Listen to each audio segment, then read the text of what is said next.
Itong story na to, nangyari siya 2015 pa, and ang sender natin ay from Baguio City. First year college daw siya nung time na yon. Prelims daw nila, kaya nagre-review siya nung gabing yon. Nabanggit niya din na ang style niya sa pagre-review is hindi siya natutulog unless na-review niya na lahat, regardless kung anong oras man niya matapos. Natapos siya around 1 a.m. So medyo inaantok na daw siya, and ginawa niya, niyaya niya yung boardmate niya na maglakad-lakad. Nakarating daw sila sa barangay Bakaking kasi baguhan lang daw sila doon, nag-explore. Ang napuntahan nila ay yung part na madilim. Super dilim daw, walang street lights. Sa sobrang dilim, kinailangan nila na gumamit ng phone para magkaroon ng source of light. Habang naglalakad sila, meron siyang naaninag na mataas na bangin. I assume hindi pa sila masyadong nakalayo sa boarding house. Yung area daw kasi na napuntahan nila 3 minutes away lang mula sa boarding house. Sino ba naman kasi maglalakad ng 1 a.m. sa madilim na part sa tabi ng bangin, di ba? So, nagyaya na siyang bumalik sa kanilang boarding house. Fast forward, 15 minutes daw before mag 3 a.m. Sa pagkakaalala niya daw, pagdating niya sa room niya, tinatry niyang i-recall yung mga na-review niya. E nagpapatugtog daw siya sa phone niya, tapos naka-max yung volume. Nakahiga lang siya, nakatingin sa kisame, inaalala yung mga nire-review niya, biglang nanigas yung katawan niya. Hindi daw sleep paralysis kasi aware daw siya sa mga nangyayari sa paligid, conscious siya, and habang nangyayari na hindi siya makagalaw, may naaninag siya na babaeng nakatayo sa gilid ng kama niya. At that very moment, sobrang lost na siya kasi wala siyang magawa para maka-escape doon sa situation na yon. Iisipin natin, sino nga ba yung babae? Namatay ba siya doon sa dorm?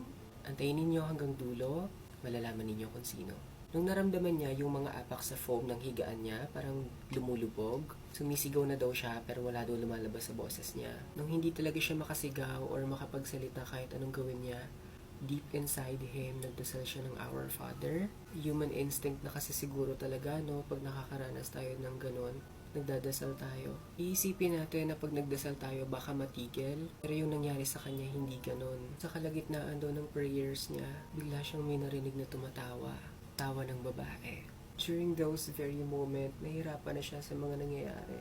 Hindi niya alam kung makakaalis pa siya doon sa parang paralysis or totoong buhay ba talaga yon. And ang pinaka-terrifying moment na talagang natakot daw siya is yung parang may naririnig siya na nagsalita at sinabing huwag kang gagalaw. Bukod sa sinabi niyang huwag kang gagalaw, sinabi din sa kanya na gusto mo bang sapitin ang sinapit ko.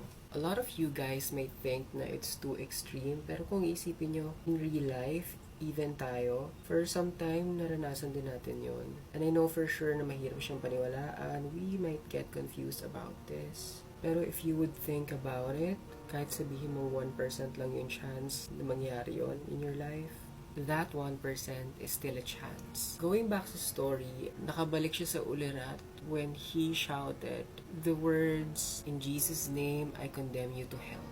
After ng incident na yon, talagang he was left thinking, talaga ba nangyari siya? Panaginip ko lang ba yun? Pero he was so convinced na hindi yun panaginip kasi he was very aware of what's happening and the details are clear in his mind. And isa doon yun sa experiences niya na talagang never niya makakalimutan. And hanggang ngayon, hinahunt siya. Hinahunt siya na pati boses ng babae hindi niya makalimutan. Pero pag-usapan natin yung babaeng na-encounter niya. Kaluluwa ba yun ng babae na nakatira talaga dun sa boarding house na yun? Nagambala niya ba yun sa pagpapatugtog niya? Wala siyang makuhang sagot. Hindi niya alam kung saan at kanino niya tatanungin yung nangyari sa kanya. So just like any normal people, nagpatuloy lang siya sa buhay niya. Nag-take siya ng prelims niya. After ilang araw, meron silang natanggap na balita, isang malagim na balita. Merong rape slay incident na nangyari sa Baguio City at yung katawan ng babae tinapon sa bangin na pinuntahan nila. Sa tingin nyo, sumama ba yung katawan ng babae? Nagambala niya ba yun? Pagpunta nila malapit dun sa bangin? Or just like the usual norm, humihingi lang ng tulong at hustisya? On this very moment, namumuhay ng mapayapa si Ice. Si Ice Godfrey po ang nag-send sa akin itong story na to. Katulad ko, katulad nating lahat, isa lang yan sa mga terrifying experiences na naranasan niya. Nakapunta na ba kayo sa Baguio or kahit saan pang magagandang lugar? May mga naranasan din ba kayong katulad nito?